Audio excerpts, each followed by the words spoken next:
Sir ముఖ్యంగా కేసీఆర్ గతంలో కొన్ని కామెంట్ చేయడం జరిగింది సభల్లో. 2018లో చంద్రబాబు దగ్గర పోయి మీరు సీట్లు అడుగుకుంటారు కావాలంటే నేనే 3-4 సీట్లు ఇస్తా కదా, మీ ఏదో అంటే కొంచెం మాట్లాడండి సార్ మీ బతుకు చేయడం అన్నట్టు. ఇప్పుడు ఆయన మహారాష్ట్ర అవన్నీ తిరుగుతున్నాడు కదా సార్, ఏమంటారు? అంటే కేసీఆర్ గారి మాటలు అప్పటికప్పటికి ఉపయోగపడతాయి, ఆయనకు ఉపయోగపడుతుంది, కానీ ఆయన ఏ మాట మీద కూడా నిలబడాడు. అది ఆయన స్పెషాలిటీ. అది ప్రజలు నమ్ముతారు కాబట్టి, నమ్మి నమ్మి మోసపోయింది కాబట్టి ఇప్పుడు అదేం పని చేయదు కూడా. ఇప్పుడు దళితుడు ముఖ్యమంత్రి చేస్తా అనేది ఒక 100 మీటింగ్లలో ఇప్పుడు ఈజీగా చెప్పగలుగుతారు. ముఖ్యమంత్రి చేసేది ఎమ్మెల్యేలు, దళితుడిని ముఖ్యమంత్రి కేసీఆర్ ఎట్లా చేస్తాడు? కేసీఆర్ని మేము ముఖ్యమంత్రి చేయాలనుకున్నామని దళితులే అంటారు, ఇది టీఆర్ఎస్ దళితులే అంటారు. సో అదంతా కూడా ఒక ఎత్తుగడ, రాజకీయ అధికారం కొరకు వాళ్ళు చేసే ఒక ఎత్తుగడ. సుదీర్ఘకాల పోరాటం తర్వాత వాళ్ళ కమ్యూనిటీకి అధికారం రావడానికి దళితులను ఉపయోగించుకుంటారని మేము అనుకుంటాం. మామూలుగా దళిత సంఘాల నాయకులు ఎవరైతే ఉంటారో వాళ్ళు అనుకుంటారు ఏంటంటే, ఓహో దళితులు మెజారిటీ జనాభా ఉంటుంది కాబట్టి వాళ్ళని ముఖ్యమంత్రి చేస్తా అంటే కేసీఆర్ చుట్టూ అందరు చేరి ఒక 10 మంది ముఖ్యమంత్రులు అయినారు ఇప్పుడు, ఏది మీరు చెప్పినట్టుగానే. సో వాళ్ళందరూ మాది కానీ కాదు, బుడుగజంగాలు, బేడజంగాలు, అన్ని కులాలు కలిసినాయి. మాకైతుంది మాకైతుంది. బట్ తెలంగాణ సాకారం అయింది కదా. ముఖ్యమంత్రి ఒకరు చేస్తే ముఖ్యమంత్రి, దళిత ముఖ్యమంత్రి దళితులకేం మేలు చేస్తారు, దళిత స్వీయ అస్తిత్వంతో ఎదగాలి, అప్పుడు అది ఆత్మగౌరవంగా ఉంటుంది తప్పితే, లేకపోతే అది కూడా ఇక బానిసత్వంతో సమానమే కదా. దళితులు ఎంతవరకు బీఆర్ఎస్తో ఉన్నారంటారు సార్? ఎందుకంటే దళిత బంధు ఒకవైపు అంబేద్కర్ విగ్రహం, అంబేద్కర్ విగ్రహం, సెక్రటరియట్కి అంబేద్కర్ పేరు, ఇది ఒక పాజిటివిటీ పోతుంది. కానీ లైఫ్లో దళితుడు ముఖ్యమంత్రి అయినా ప్రజలకు మేలు చేయకపోతే దళితులంతా కూడా ఒక పార్టీ వైపు ఉంటారని నేను అనుకోను. అంటే ముఖ్యమంత్రి ఇప్పుడు రెడ్డి అయినరు, కమ్మ అయినరు, వెలమ అయినరు, ఎంతమంది పేద రెడ్లకు రెడ్డి నాయకత్వం చేసిందనే విమర్శ కూడా ఉంది ఇప్పుడు ఒక దశలో. ఎంతమంది కమ్మలు, పేద కమ్మలకు కమ్మ ముఖ్యమంత్రి అయితే చేసిందని. అట్లనే ఇవాళ వెలమల్లో ఎంతమంది పేదలు లేరు. కాబట్టి దళితుల్లో కూడా దళితుడు ముఖ్యమంత్రి దామోదర సంజయ్ గారు ఎప్పుడు 60స్లోనే అయినారు. కాబట్టి అశాంతం అమాంతం మారిపోతుంది జీవితాల్లో అనేది ఏం లేదు.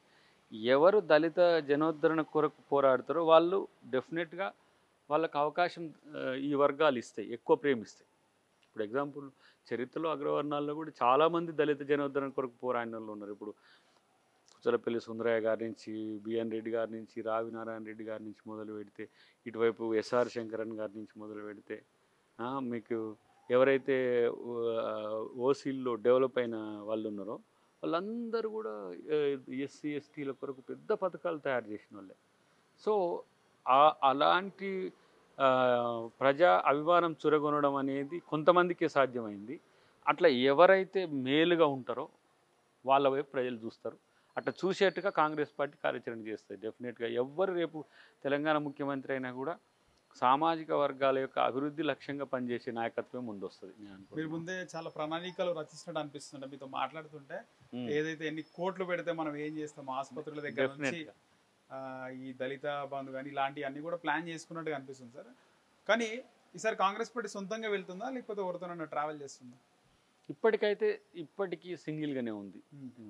ఎవరైనా నాకు తెలిసి అయితే కాంగ్రెస్ పార్టీ సింబల్తోనే చేస్తారు మ్యాక్సిమం. కమ్యూనిస్టులు వస్తేనే కొంచెం ఆలోచించాల్సిన అవసరం ఉంటుంది.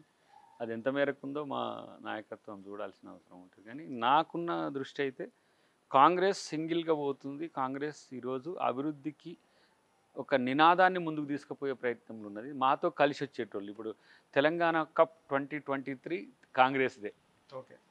సో రేవంత్ రెడ్డి గారితో వచ్చే టీం ఎవరైనా సరే మీన్స్ అంటే కాంగ్రెస్ జనం గలం అంతా కూడా రేపు గెలవబోతున్నాం కాబట్టి మేము కప్పు అందుకోబోతున్నాం, మాతో కలిసి రండి అని మేము అందరినీ అందుకని ఆహ్వానిస్తున్నాం. చాలా వివిధ రంగాలకు సంబంధించిన అంశంలో అకాడమిక్గా ఉంది, హ్యూమనిటీగా ఉంది, హ్యూమనిటేరియన్గా కూడా ఉంది. వాటిని మరింత ఇప్పుడున్న బడ్జెట్తో తెలంగాణ నిజంగా కూడా ఒక ప్రజాస్వామిక తెలంగాణ నిర్మించుకోవడానికి ఒక మంచి అవకాశం, స్కోప్ ఉన్నది. మంచి నాయకుడు కనుక రాష్ట్రానికి ముఖ్యమంత్రి అయితే, ముఖ్యంగా కాంగ్రెస్ నేపథ్యంతో ఉన్న వాళ్లకు ఒక స్వేచ్ఛ ఉంటుంది, అంత ఇన్పుట్స్ కూడా ఉంటాయి.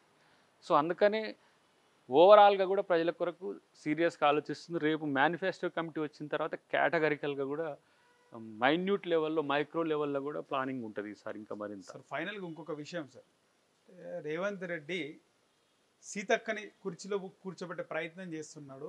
గతంలో కూడా ఈ మాదిరిగా కొన్ని మాటలు మాట్లాడడం జరిగింది.